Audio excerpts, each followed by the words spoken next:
Bonjour à tous et à toutes, ici Nicolas de Montréal. On est mardi et je suis au parc du Mont-Royal. C'est une journée extrêmement froide. Je veux dire une soirée parce que vous voyez, c'est déjà le soir. Il est près de 6 heures et je suis en route vers la demeure du philosophe André Moreau. En effet, ce soir, il y a un party de Noël, petite fête, un buffet conférence de Noël et je crois qu'il va y avoir plusieurs jovialistes et j'ai décidé d'aller faire un tour. Donc, je vous amène avec moi. Allons-y au plus vite parce qu'il fait froid, vraiment très froid. Voilà, le philosophe André Moreau habite ici, au 1 Côte Sainte-Catherine, au 8e étage. On voit pas beaucoup aujourd'hui, malheureusement.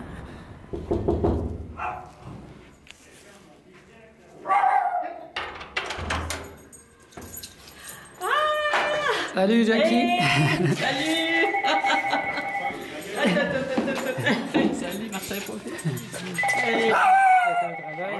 Bonjour! André. Faut que je réponde, pardonne-moi. Oui, montez! Ça c'est Charlot. C'est Charlot. C'est notre mascotte, la mascotte jovialiste. Oui, c'est Charlot. Alors, nous avons déjà quelques invités d'arriver. Salut André. C'est un plaisir. Comment ça va? Ça va bien? Je vois que toi aussi. Ah oui, Tu es prospère comme un ministre. Oui. Quand tu travailles puis que bon, tu sais, un succès pendant des années, ben, on se rejoint. Oui, mais moi j'ai une puissance d'aller. Ben, c'est ça, là, un petit peu de tout. On plus d'opposition, mais c'est parce que quand même.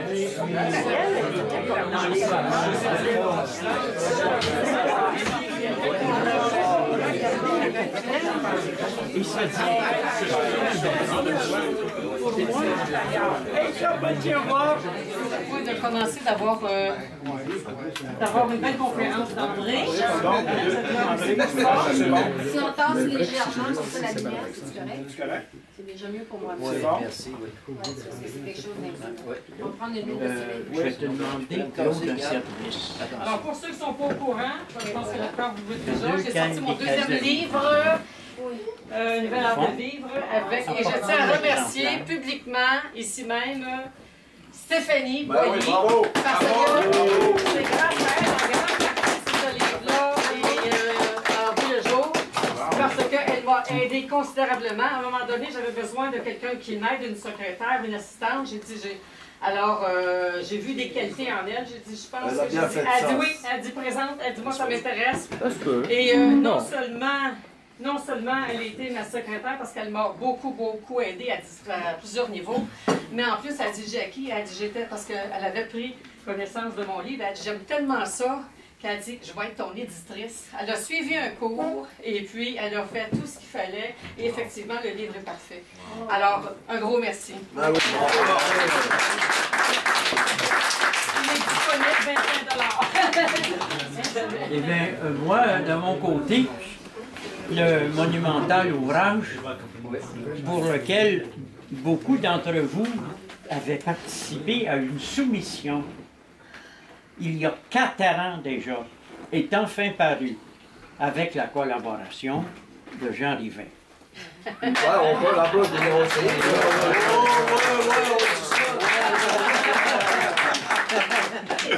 Il s'intitule « Voyage autour de moi-même ». C'est un livre de 991 pages. Et il fait suite à mon court traité de théurgie qui a été publié il y a 6 mois.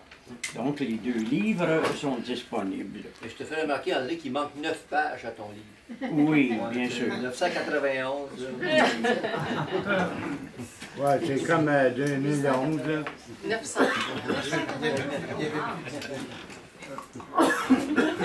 Ben tiens, je lève mon verre à André avant de commencer. Je lève mon verre à André. Oui. Un petit Charlot. Voilà. On va trinquer à tout le monde. C'est ça. Et même à Charlot. Ben oui. Oui. Merci. Nous avons ici un écrivain, Daniel Guilbeault, qui a sorti 2 livres récemment. Casanova de Montréal et Bienvenue à Tropos. Bienvenue à Tropos. Ce sont des bijoux. Ça se lit, c'est du bonbon, c'est très très bon. Oui. Alors, passant, voilà. Ce sont mes deux couilles. Alors, mes gars, ça leur rend, je te l'ai dit, mon cher ami. Juste un petit peu à Oui, avec plaisir. C'est bon, super. Je m'en voudrais de ne pas mentionner un homme qui a joué un rôle important dans le développement du mouvement jovialiste, Ah oui. et c'est le président. Oui. Ouais, on Merci. va applaudir lui aussi. Bravo. Nicolas Leroux, qui a tenu la barre pendant 5 ans, et contre vents et marées. Et apparemment, ça n'a pas affecté sa fine complexion. On commence à avoir des cheveux gris quand même. C'est un signe de maturité. OK. Moi, je suis encore un jeune homme. Ben, c'est ce que j'allais dire. Nous y allons. Ben oui. Mes amis, c'est une soirée peu ordinaire, puisque un grand groupe d'amis jovialistes de toutes les régions du Québec sont présents sur les lieux. Il y a sans doute parmi vous des gens avec lesquels je n'ai pas eu le temps de jaser, parce que, vous savez, il y a toujours une certaine tension quand on reçoit, et surtout quand on est plus âgé.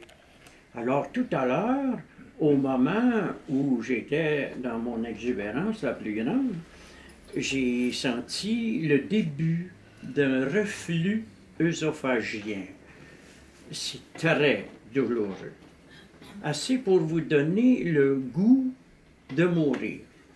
C'est effrayant. C'est comme si vous aviez un spasme douloureux qui vous empêche d'avaler et qui en même temps peut vous donner une crise de hoquet. L'enfer. C'est arrivé à Paris, en pleine rue. En pleine rue à sortant d'un Paris, restaurant j'étais chinois. avec Jean Rivet. Ouais. Ça, c'est toujours lié à soit un changement de nourriture, parce que ma nourriture est toujours parfaitement calculée.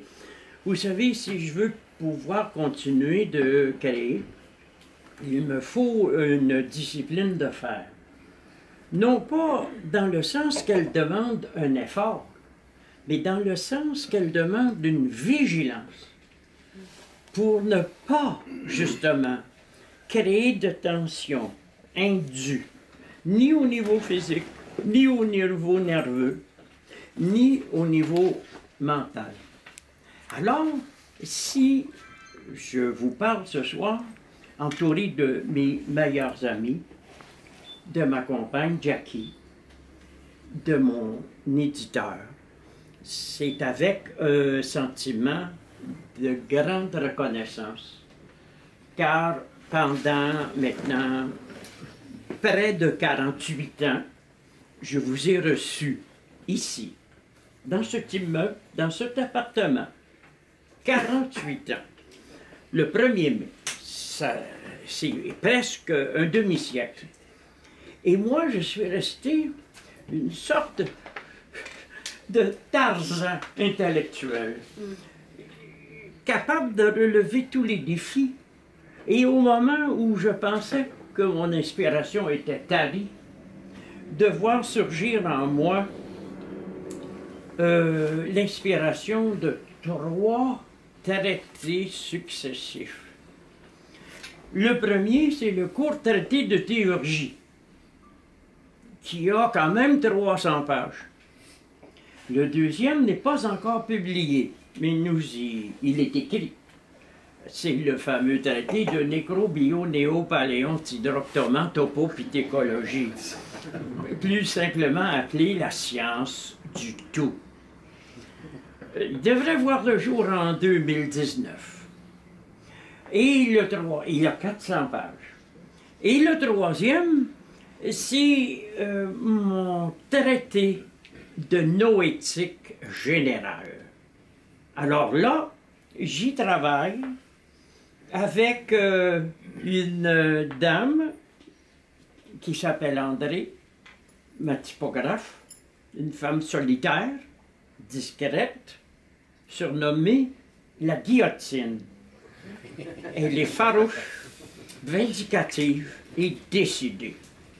Elle m'accompagne et prend mes dictées depuis 46 ans. Elle n'est pas là. Peu peuvent se vanter de l'avoir vue. Mais tout le monde sait qu'elle existe. En effet. Et Est-ce qu'elle habite ici dans le bloc? Non. Elle, autrefois, oui. Si ça avait été vrai, on partait sur le champ, tout le monde, on allait la boire. Vous risquiez, en agissant de façon téméraire, vous risquiez une sérieuse séance de pugilat. N'oubliez pas qu'elle a déjà assommé sa belle-mère. Hein? Oui, c'est une brave. Alors, ce soir, je pense qu'il y a des gens qui ont un grand intérêt à m'entendre parler du thème de la conférence. On peut se sentir très bien en chute libre. Ça, c'est l'histoire de ma vie. En 1970, 2 ans après l'émeute du Marquis de Sade, je participais à un teach-in à l'Université de Montréal.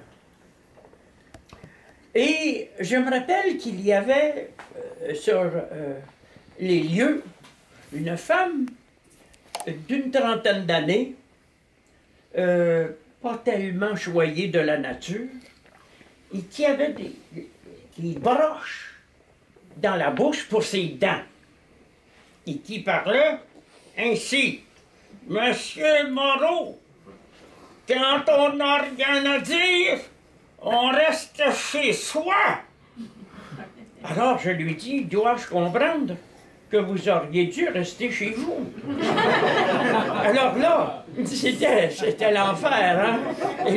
Ses yeux jetaient des éclairs. Quand on est en chute libre, on n'a pas de leçon à donner aux autres.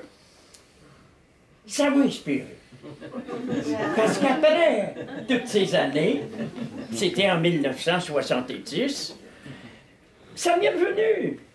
Et c'est pourquoi 2 fois par année, lorsque je trace la liste de mes conférences, ce titre de la conférence de ce soir, « On peut se sentir bien en chute libre », m'est revenu en tête. Puis je lui avais dit: « On n'est pas si mal en chute libre, vous devriez venir essayer ça avec moi. » Évidemment, on a dû la sortir parce qu'elle était en train de manger ses broches.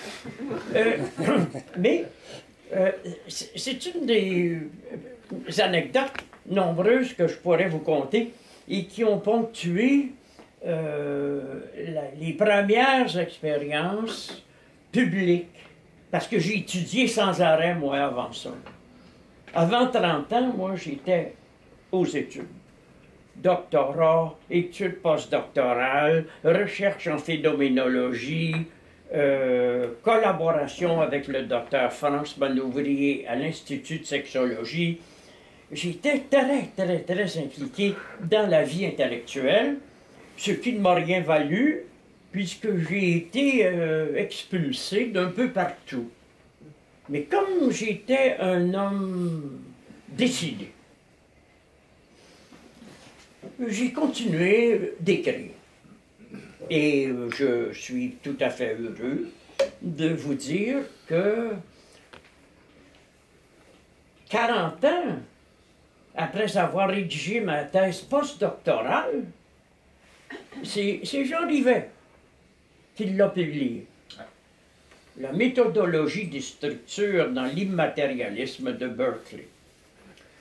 Alors, au moment où je vais avoir 78 ans, et où je me sens à la fois durablement affaibli et intellectuellement surchargé d'inspiration explosive, j'ai le goût de vous expliquer qu'on peut vraiment bien se sentir en chute libre. D'abord, premièrement, vous êtes tous engagés dans une expérience de vie. Vous êtes nés, vous avez grandi, certains ont eu de graves déconvenues, il y a eu des gens comme moi qui ont fait des faillites, qui ont divorcé, qui ont été menacés de mort, qui ont connu des déboires professionnels. Il y en a peut-être d'autres parmi vous qui sont devenus riches. On peut côtoyer parfois un jeune milliardaire, mais on ne le sait pas. Aujourd'hui, tout est possible. Hein? Tout est possible. Alors, vous avez devant vous un homme qui ne possède rien et qui se sent tout. C'est un curieux mélange de tranquillité. Je suis quasiment obligé de rester tranquille. Sinon, je peux avoir une mini-pancréatite ou un reflux œsophagien. Mais c'est aussi un mélange de tranquillité et de création illimitée. Et qui fait que beaucoup de gens à travers le monde commencent maintenant à s'intéresser à moi. Oh, ce n'est pas parce que nous avons un grand système de distribution de mon œuvre, non.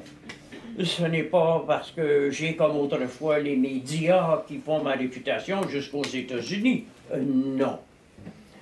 C'est tout simplement parce qu'il y a des gens qui circulent sur Internet, sur Facebook, et qui commencent à découvrir que j'existe et qui me posent des questions. Il y a des questions qui peuvent venir du Mali,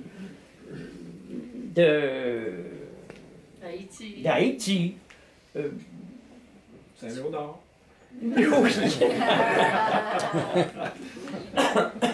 ou d'Europe. Et j'y réponds.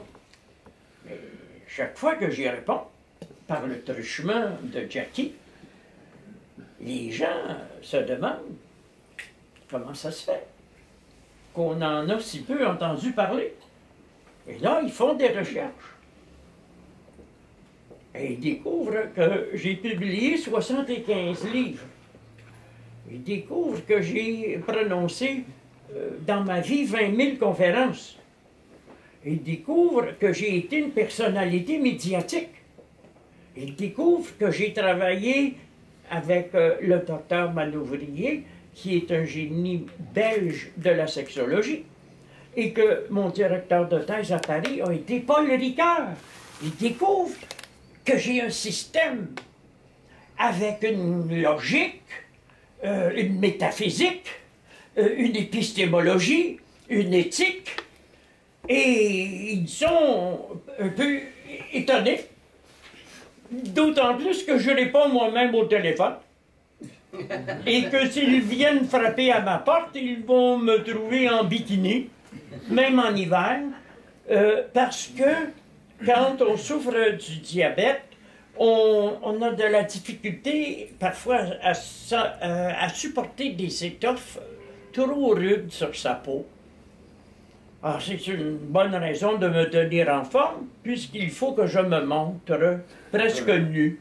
Alors je fais encore un peu d'exercice, mais pas trop.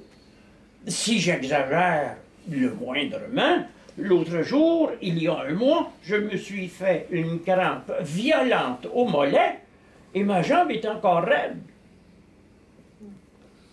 La carcasse résiste à l'impulsion psychodynamique du créateur ardent qui veut en découdre avec l'univers. Mais le corps, il proteste. Alors je lui parle durement. Quoique, je le traite doucement. Je lui parle durement et je suis, comment pourrait-on dire, un adepte de l'anti-gymnastique. Moi, là, je m'effoire. De toutes les façons, partout où je le peux, même en marchant sur la rue, je prends conscience, oh tiens, mais mon dos est trop tendu, parce que Charlot, C'est une bête sauvage. Il tire, hein? Et là, je me dis, mais j'ai un problème de courbature. C'est un bon coach, Charles, là. Il est en forme. Donc, Oui. Donc, il prend conscience que son dos existe. Oui, et là, je le relaxe en marchant. À un moment donné, je me surprends à courir, m'étonnant moi-même de ce pas rapide. Je m'arrête et je me dis, tu calmes. Tu étais peut-être autrefois un Tarzan hyperthyroïdien, mais aujourd'hui, André, vas-y doucement. Pète-toi pas un vaisseau sanguin. Mais l'affaire dans tout ça, c'est que je ne peux pas m'empêcher le matin de me lever comme si pendant la nuit, je m'étais branché à un système central de pensée fulgurante qui m'oblige à écrire plus que jamais, puisque l'année passée, en une seule année, j'ai écrit 3000 pages. Il y a des dictées dans ça. Mais il y a mon grand journal philosophique de 34 volumes qui ont 1000 pages en moyenne chacun. C'est une entreprise prométhéenne. Je dois aller me coucher après chaque séance de défense et je me relève. J'appelle André. Si je suis 30 secondes en retard, elle appelle.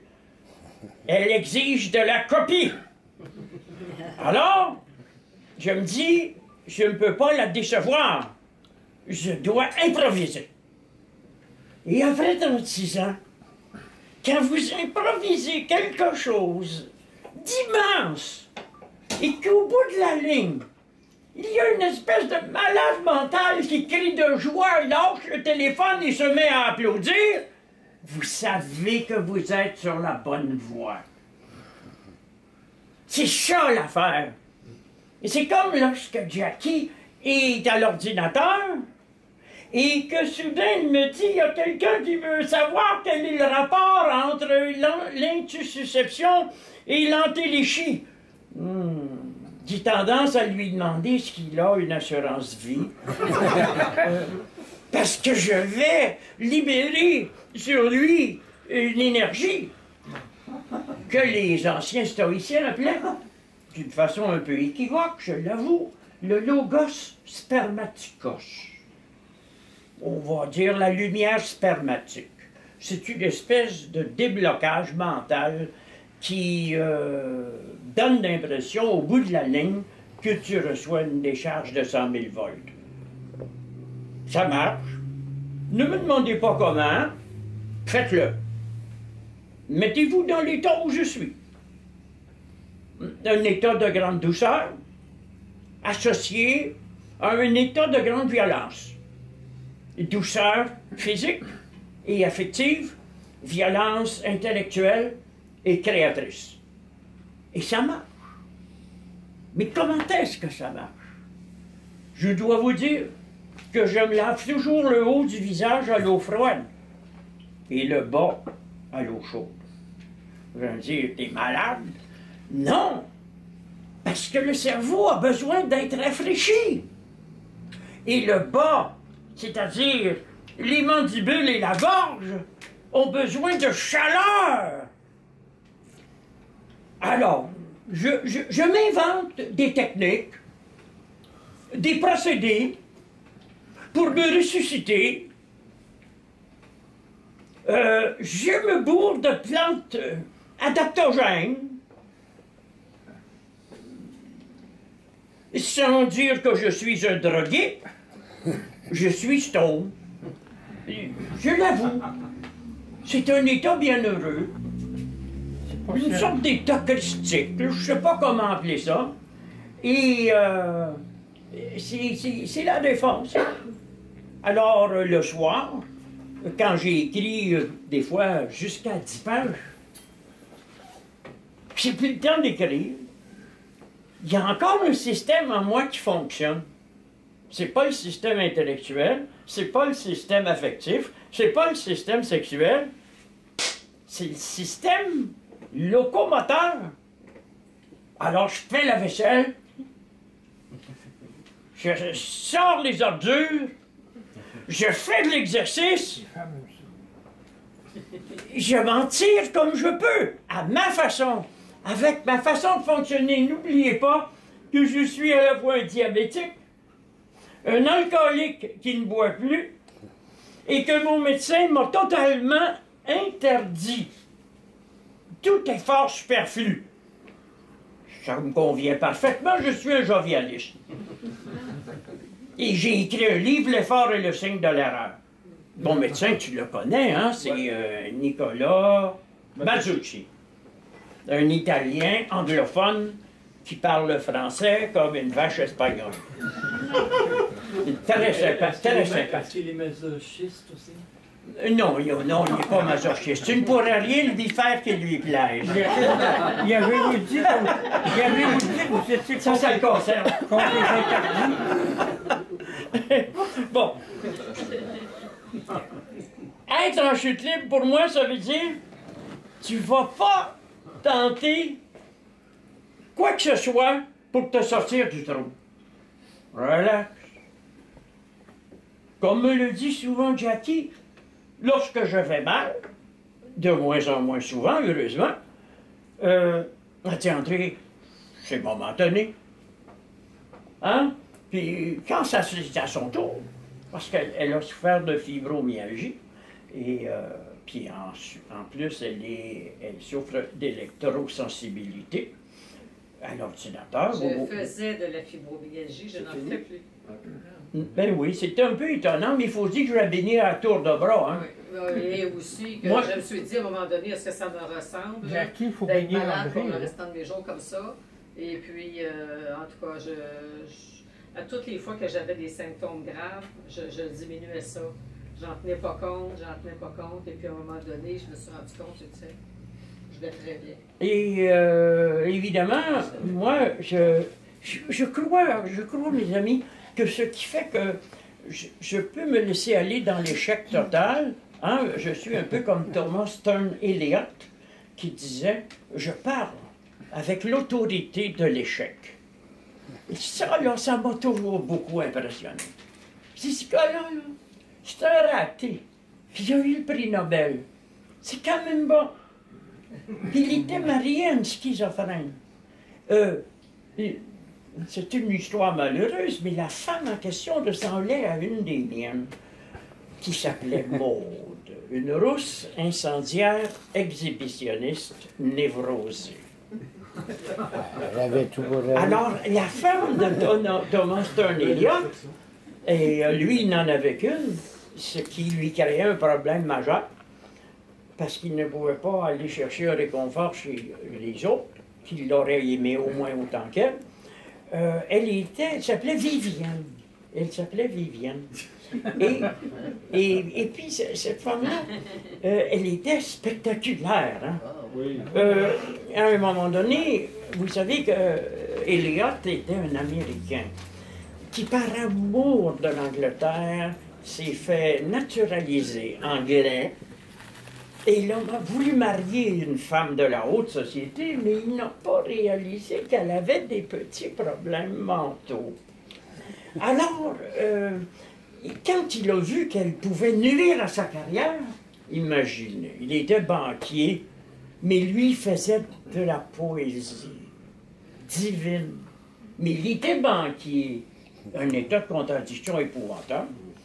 Alors, il a comploté avec sa belle famille pour faire interner sa femme. Alors, voilà comment ça s'est passé. Ça faisait... Elle était son soutien total, mais elle lui donnait une mauvaise image, n'est-ce pas? Et les psychiatres ont envoyé 2 infirmiers costauds, habillés en noir, au restaurant où elle mangeait le midi avec la haute société. Ils se sont approchés de la table. Elle était avec des amis. Ils lui ont dit, « Madame, vous êtes sous le coup d'un article de loi un jugement a été rendu. Auriez-vous l'amabilité de nous suivre sans faire d'éclat? C'était trop lui demander. Alors, c'était une grande table ronde avec de l'argenterie, du verre taillé, des coupes somptueuses, des bouteilles de prix. Alors, il a pris la nappe et en lançant un cri de bacchante ivre, elle a lancé toute la vaisselle au plafond, elle a renversé la table, elle a donné un coup de genou dans les couilles des infirmiers, et là, il s'est mis à courir, ils l'ont rattrapé, vous comprenez? Ils l'ont emmené à l'hôpital, et elle n'en est jamais sortie. Et pendant 30 ans, Thomas Stern Eliot n'est pas allé la voir une fois. C'était son meilleur soutien. Mais il avait un grand souci de son image. Et c'est vrai, c'est un peu... Et sa récompense, ça a été qu'il a eu le prix Nobel. Il fait une admirable poésie. Lisez La terre vaine. La traduction française est magnifique. La terre vaine. Ouais. Alors, si je vous ai parlé de lui, évidemment, c'est qu'il y a eu dans l'histoire de l'écriture, de la littérature, de la philosophie, de la poésie, des gens qui avaient des problèmes de comportement avec la tension créatrice qui afflige le cerveau. C'est un problème, ça. Il faudrait quasiment mettre votre esprit en vacances pendant que vous appliquez des compresses froides sur le cerveau.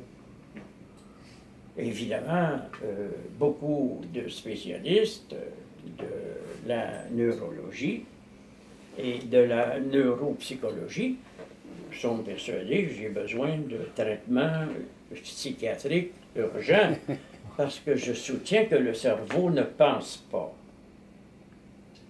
Mais il faut bien comprendre dans quel contexte je vous dis ça. Là. Je suis un immatérialiste. Et il semblerait qu'il y a du monde dans le domaine des sciences, comme le professeur Jean-Pierre Garnier-Mallet de Paris, qui me croit suffisamment sérieux pour me payer avec mon éditeur le voyage aller-retour pour aller discuter avec lui devant un auditorium plein pendant 3 heures de temps. Lui, il élabore sa théorie de l'énergie quantique et moi, j'élabore mon vécu immatérialiste qui fonde mon épistémologie. Et là, pendant 3 heures, les gens, comme vous savez, quand on regarde une partie de ping-pong, ils regardent les arguments à gauche, les arguments à droite, sans arrêt. Et ce n'était pas une discussion venimeuse. Et non, j'étais là pour essayer de faire comprendre aux gens dans la salle quelque chose qu'ils ne parvenaient pas à leur faire comprendre. C'est un travail osé, parce que je ne connais rien aux sciences. Mais voyez-vous, quand vous possédez le principe de l'être, on dirait que vous connaissez toute chose par le principe. Vous connaissez toute chose comme si vous aviez assisté à la formation des choses en vous, comme si vous étiez un œuf cosmique et que cet œuf avait éclos. Vous savez bien ce que vous portiez en vous. Alors, quand l'autre vous parle, vous êtes moins attentif à ses mots qu'à ses vibrations. Et le professeur Jean-Pierre Garnier-Mallet, avec ses 2 doctorats et son génie, y allait assez fort. Et moi, à un moment donné, je lui disais, « Halte là! Il faut maintenant que je réexprime en mes termes ce que vous venez de dire pour me permettre d'aller plus loin. Vous me rattraperez par la suite. » J'avais jamais entendu quelqu'un lui parler comme ça devant 300 personnes. Ben, c'est ça qui s'est passé. Or, il y a beaucoup de gens qui se sont aperçus à ce moment-là. Ça se peut pas. Il y avait des Québécois dans la salle. Les autres, ils étaient venus rire. Hein? Parce qu'ils pensent que je suis un comique. Oui. Mon ami, le docteur Bernard Pernel, qui est décédé il y a 3 ans, ne pouvait pas venir au Québec à ce moment-là, mais il avait envoyé un de ses amis qui était psychiatre pour s'informer. Parce que je lui avais dit au Québec, je n'ai absolument pas de respect de personne, et surtout pas des universitaires, parce qu'on pense que je suis un comique. Alors, quand je suis retourné avec Jean, la fois suivante, quand nous sommes retournés pour faire des conférences à Paris, Bernard Pernel m'a accueilli, les bras ouverts, en riant. Tu me l'avais dit, André, il te considère comme un comique. Mon ami a fait une enquête pour savoir, connaissez-vous André Moreau? Tout le monde connaît André Moreau. Puis il pense que je suis drôle. Alors là, il était confus. Parce que il dit, tu dis des choses qui m'ont... Ben, écoutez un peu, là, je lui ai prouvé que l'inconscient n'existait pas. C'est un psychiatre, lui. Il y a eu un choc. On a une belle conférence de 3 heures dans un café à Paris, filmée en 3D, avec Bernard Pernel. Oui. Et nous avons bien hâte de la voir. Elle est déjà montée. Mais c'est bien. J'aimerais ça me revoir. Je monte ça tantôt. Tantôt? Mais il y a 3 heures, c'est long, là. Moi, ce soir, je me repose. Je me repose. Non, mais c'est que Bernard Pernel n'était pas le dernier venu. Il était censé représenter la plus haute autorité française de l'hindouisme de l'Advaita. Il est allé plusieurs fois en Inde. Puis moi, je lui dis comme ça, en m'amusant, l'inconscient n'est rien d'autre que la conscience qui cherche à paraître, ne pas être conscient, qui le sait parfaitement, mais qui feint de l'ignorer. Il dit, répète-moi ça. Oui, c'est compliqué, là. Là, on a eu une discussion, mes amis, une discussion monumentale. Les assiettes ont failli revoler. On était dans un restaurant, comme d'habitude. La bagarre a failli prendre. Puis moi, je le tenais quasiment au collet. Puis au psychiatre qu'il était, j'étais sur le point de lui dire qu'il avait besoin de soins parce qu'il était plutôt lent intellectuellement. On s'embrassait très fort, puis lui, il filmait tout. C'est parce qu'il cherchait c'était quoi la pathologie. C'est une belle discussion.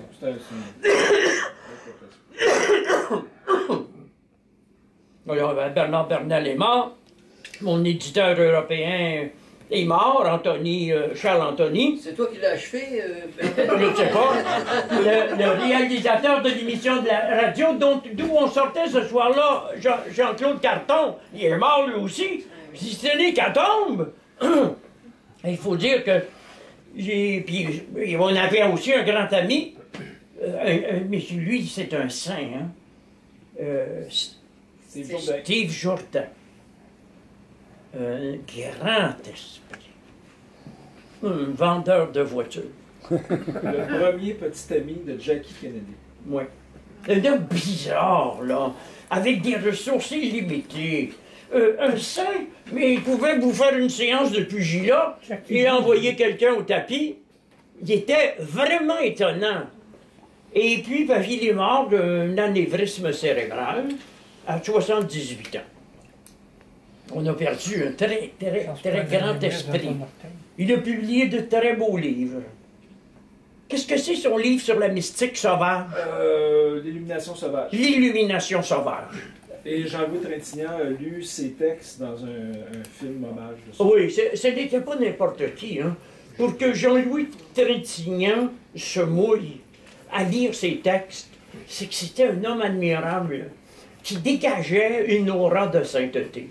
Mais il était tellement simple, tellement charmant. Je me rappelle que le soir où nous devions échanger ensemble, parce que Jean Rivet a toujours aimé ça, nous faire échanger me faire échanger avec d'autres personnes de qualité. Alors, ce soir-là, mon éditeur européen, Charles Anthony, était dans la salle. Ça fait que Steve Jourdain était un homme quand même frêle, presque au bord de la dématérialisation complète. Alors, mon éditeur, Charles Anthony, vient me voir. Il dit, André, tu sais, hein, il dit, tu peux le détruire. Il dit, sois prudent, sois délicat, c'est un vieux monsieur. C'est un homme très gentil. Je dis, qu'est-ce que tu penses? Tu penses que je vais brutaliser ce saint homme? Non, mais non, ne t'en fais pas. Alors, toujours est-il qu'on commence à échanger. Il parlait d'une voix très basse, et moi je parlais d'une voix de stentor. Alors, je me suis un peu ajusté à son niveau, puis lui, ben, il a essayé de parler un peu plus fort, mais ça le forçait. Et puis, après 1 heure, il a commencé à ronfler. Et moi, les gens se disaient, mais comment André va se sortir de ça? Là? Pas de problème. Ben, c'est 6 mois avant qu'il meure, à peu près. Là. Oui. Alors moi, je continue mon raisonnement. Et en montant la voix, je savais que cet homme pouvait, comme Thomas d'Aquin, dormir et écouter. Thomas d'Aquin dictait en dormant. Et je dois avouer que pendant 1 minute, je l'ai fait moi aussi. J'étais en train de dicter par la grosse chaleur de cet été. Et là, je me suis aperçu, mais je dors. Et je dicte. Hein? J'ai dit à André au bout de la ligne, relis-moi ça. C'était correct. Alors donc, je suis très prête à accepter cette idée que Thomas d'Aquin dictait en dormant. De toute façon. Il est mort à 49 ans aussi. Oh oui, mais c'était un gros buveur. Moi, à 49 ans, j'avais fini de boire depuis longtemps. Parce que c'était un homme excessif. Hein? On ne sait pas pour rien qu'on l'avait appelé le bœuf muet. Ça, c'est Albert Legrand qui l'appelait de même. Oui, oui. Merci. Lui, c'est mon documentaliste théologien. Non, son surmoi, non, c'est pas vrai. Alors, donc, je monte le ton de ma voix, et là, je sors un raisonnement sur Pseudo-Denis l'Aréopagite, et je lui dis, mais c'est exactement comme dans l'Advaita, n'est-ce pas? Oui, monsieur. Et là, comme s'il n'avait pas dormi, il a fait un très beau discours. C'était surprenant. Mais ça, c'est des expériences remarquables. Parce que j'ai connu quand même des génies, des saints, des criminels, des malades mentaux dangereux, surtout pour eux-mêmes. Et je me suis assez bien tiré, et ça m'a donné de quoi écrire 34 tomes de mon journal philosophique. 9 tomes ont paru. Ils sont disponibles, les 9. Maintenant, vous savez, ce qui m'anime, c'est toujours le sentiment que je suis en train d'écrire une philosophie pour une humanité qui va périr et que je l'exhorte, comme dans des aphorismes que j'ai commencé à écrire. Aphorisme pour la fin du monde. C'est un des 60 titres que j'ai en réserve. J'ai 9 de ces livres qui sont écrits, et j'en ai encore une 50aine qui sont en préparation. Dans ces aphorismes pour la fin du monde, j'essaie de montrer aux gens qu'ils vivent dans un monde de représentation. Comme me le disait un célèbre philosophe thomiste, le père Régis. Quand il réfléchissait à ma philosophie de l'immatérialisme, il me disait, mon cher André, à un clou peint sur le mur, on ne peut que suspendre une chemise peinte sur le mur. C'est lui aussi qui m'avait dit, André, le mot chien ne mord pas. Alors moi, évidemment, j'avais 19 ans. J'étais en train de lire Le Matin des magiciens, de Powell et Bergier. Et ce que le père Régis m'a dit ce jour-là était très intéressant. Parce que moi, je vivais dans un monde où il n'y avait que des clous peints sur le mur et que des chemises accrochées à ce clou peint sur le mur. Parce que, pour moi, ma chemise était une représentation, c'est-à-dire une forme d'information qui se superpose à ma peau comme représentation et qui est une autre forme d'information. Si bien que j'en arrive à me dire que mon corps n'est pas un objet matériel, mais un véhicule d'expression de la pensée conçu comme appareil représentationnel mental. C'est là-dessus, oui, c'est là-dessus, mes amis, que j'ai eu un petit peu de misère avec mon auditoire parisien lorsque j'ai rencontré le professeur Jean-Pierre Garnier-Mallet. C'était un homme remarquable, hein? Lui, là, il en est arrivé avec des équations mathématiques à prouver l'existence d'un double énergétique. Oui. T'as une petite crotte d'année, André. Ah oui, oui, oui, oui. Comme si, après tout ce que j'ai dit, les gens se soucieraient d'un appendice nasal microscopique. Tout le monde, tout le monde était figé là-dessus. 5, 4, 3, 2. Mais où en étais-je? Pas grave.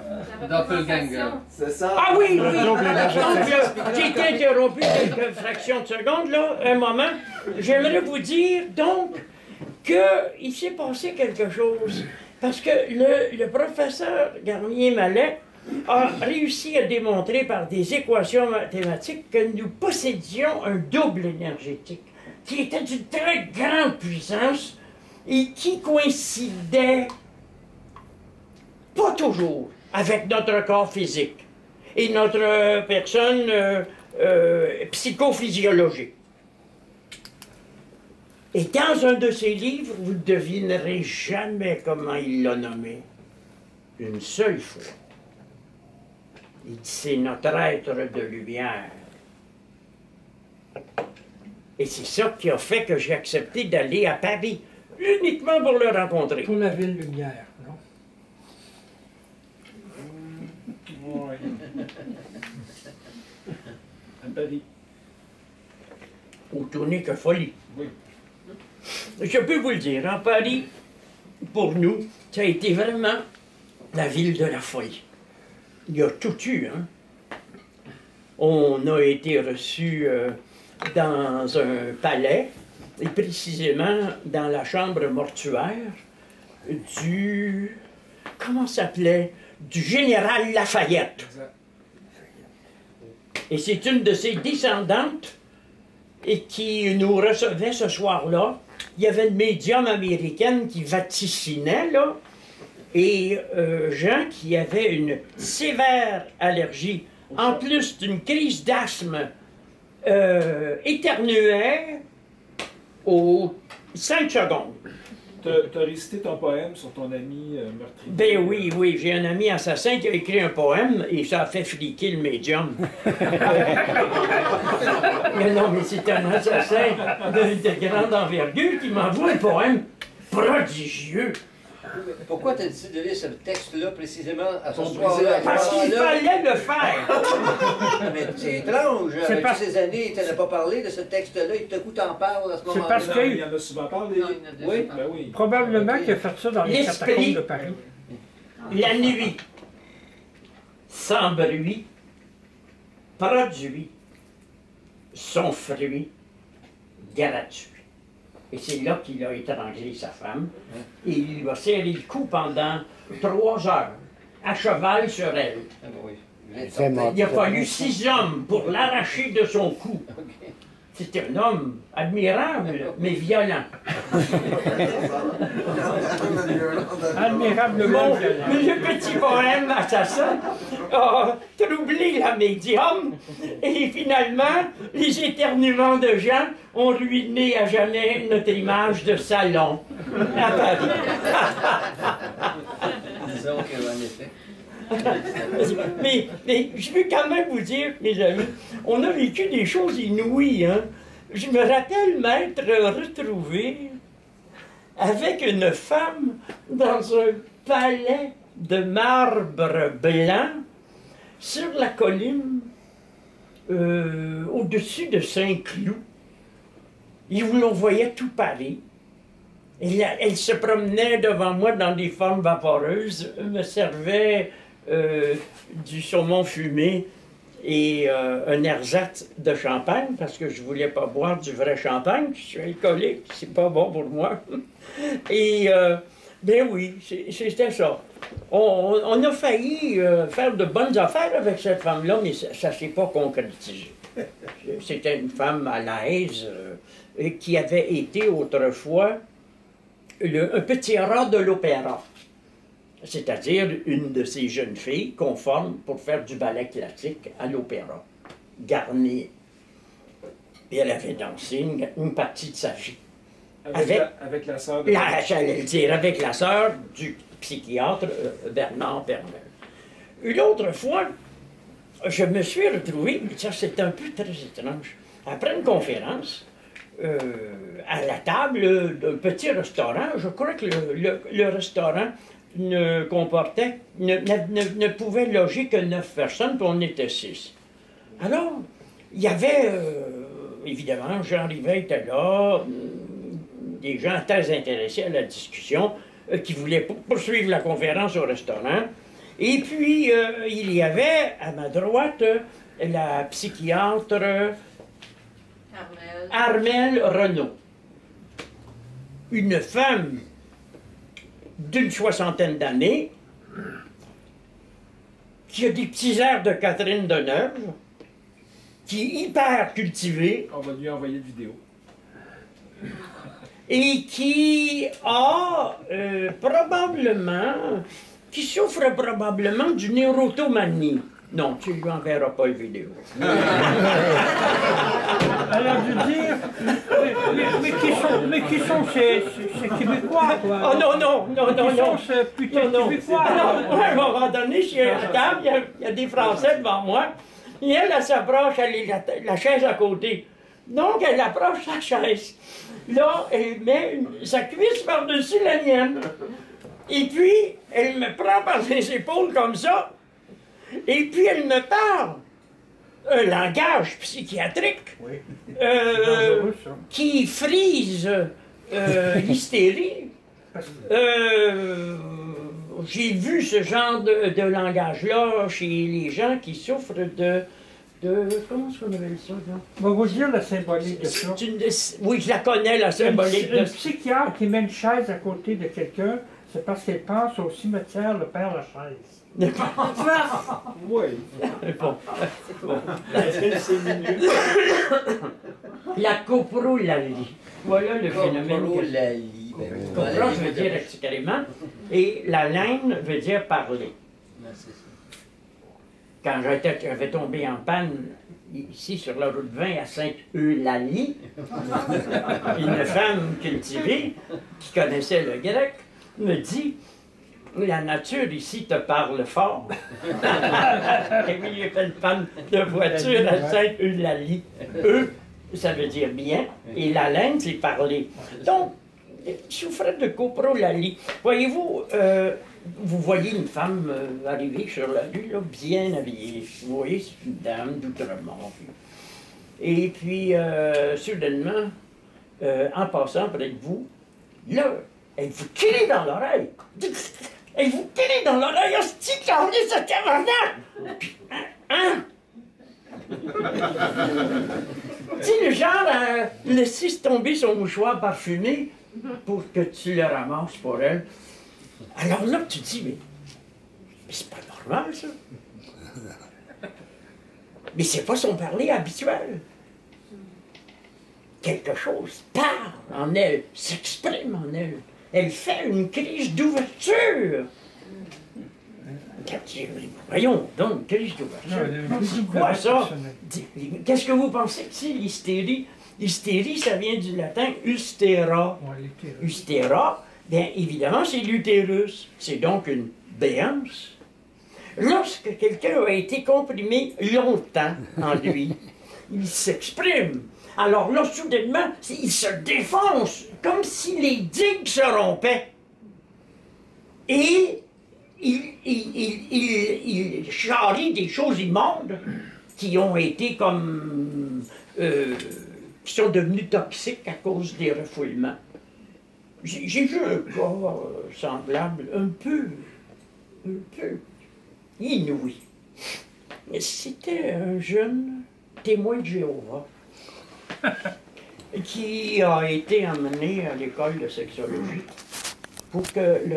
Bien voilà, la soirée est déjà pratiquement terminée. Ça a été une belle conférence. J'ai pas pu toute vous la présenter. Ma batterie était pas assez forte, mais ça vous donne déjà une très bonne idée de ce que ça peut être une conférence jovialiste. Donc, merci d'être à l'écoute. On se revoit dans le prochain vlog.